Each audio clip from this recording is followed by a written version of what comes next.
Greetings, precious friends. Welcome back to the Carnivore Hippie.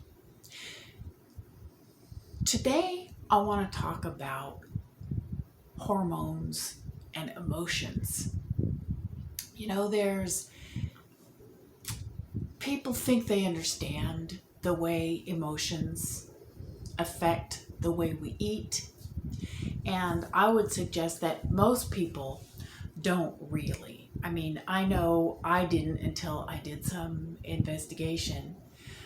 But when you understand the interplay between what we commonly think of as emotional hormones with our digestion, it begins to make a whole lot of sense, right? And it begins to become very apparent why, when we're dealing with food-related behaviors that we want to modify, you really need to take a multimodal approach.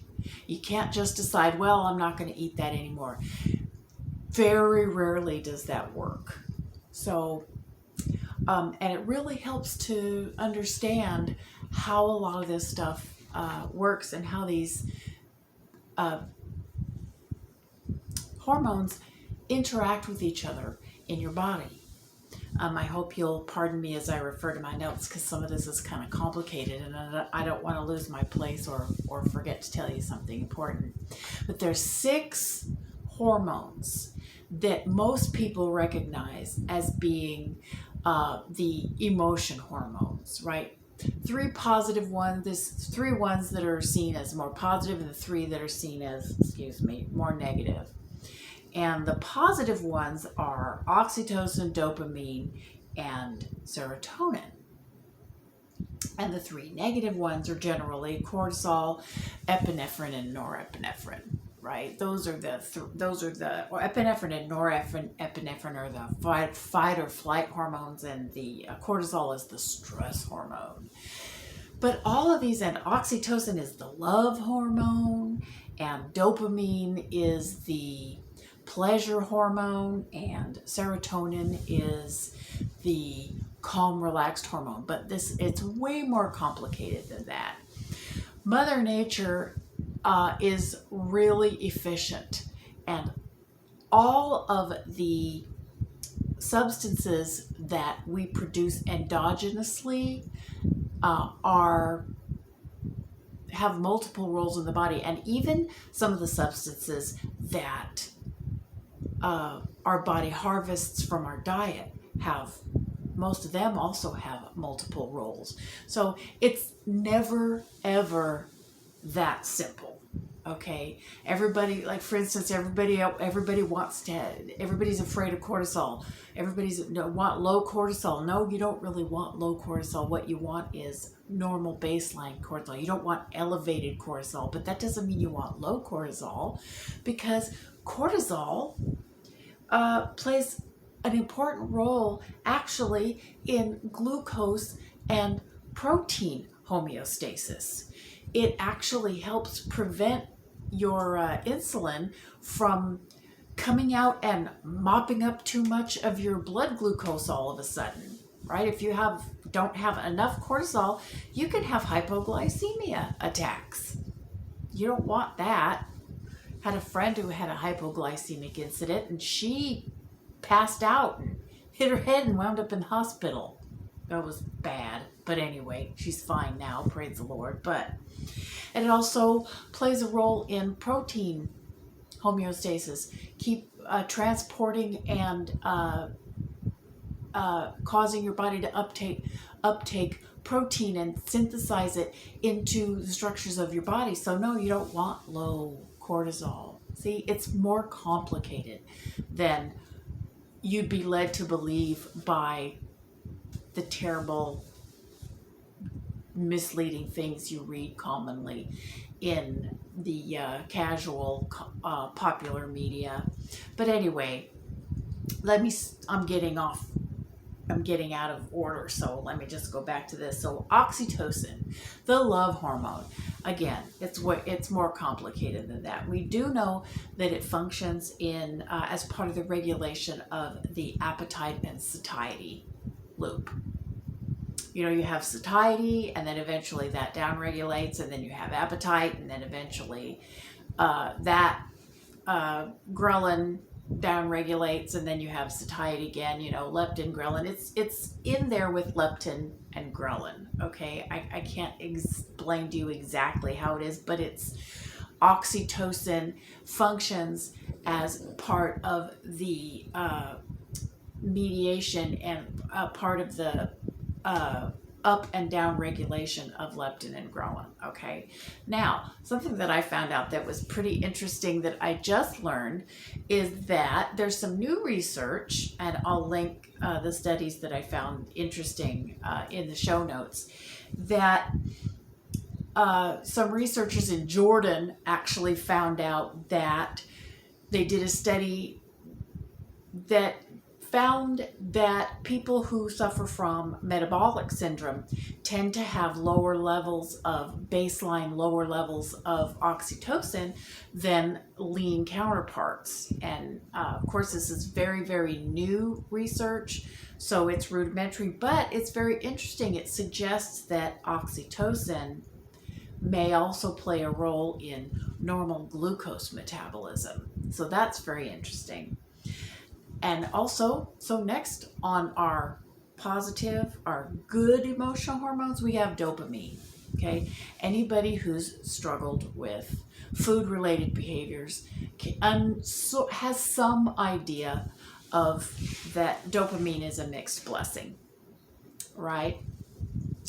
But what you may not know is dopamine affects peristalsis, which is how your food moves through your digestive tract, how quickly or how slowly it goes. It also helps regulate the secretion of digestive enzymes from your pancreas. So if you have a downregulated dopamine because of addiction behavior, this in itself may cause digestive problems. It may make it more difficult for you to digest your food. You may find yourself with very, very slow transit times, which can result in SIBO in the case of having a lot of carbohydrate in your diet. It can also end up resulting in constipation. So dopamine also supports healthy mucosal lining in your digestive tract. So it plays a role in helping prevent leaky gut. And it also plays a role in triggering insulin secretion. So dopamine is way more complicated than just the love and bonding hormone, which makes sense because it has such a wide-ranging role in the digestive tract.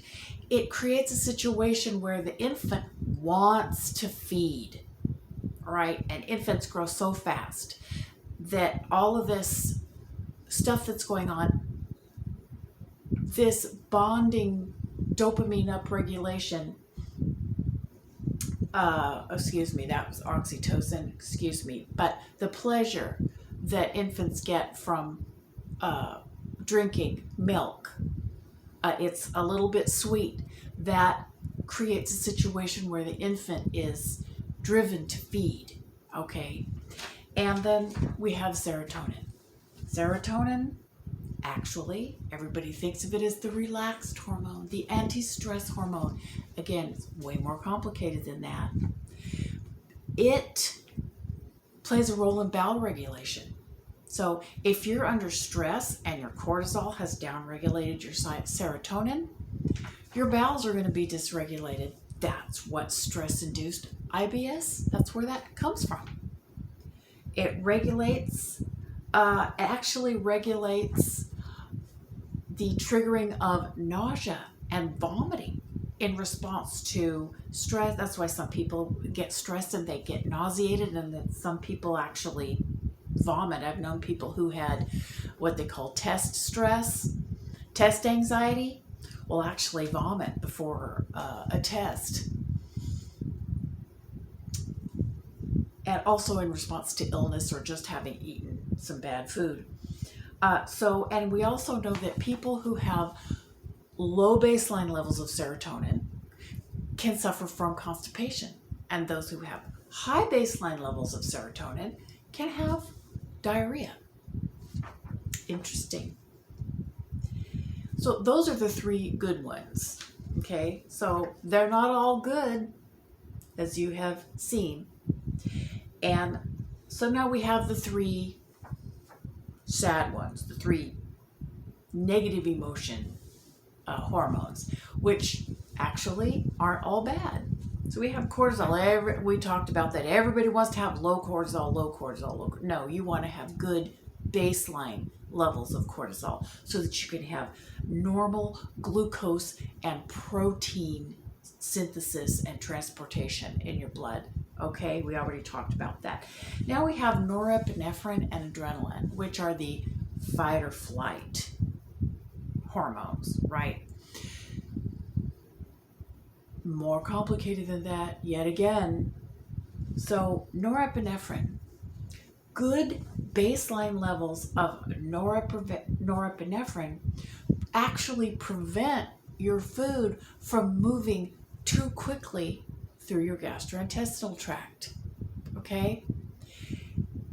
Which helps prevent bloat, helps prevent diarrhea, helps prevent, it plays a role in, too low of norepinephrine levels can actually play a role in IBS with diarrhea syndrome, which I suffered from for many, many years.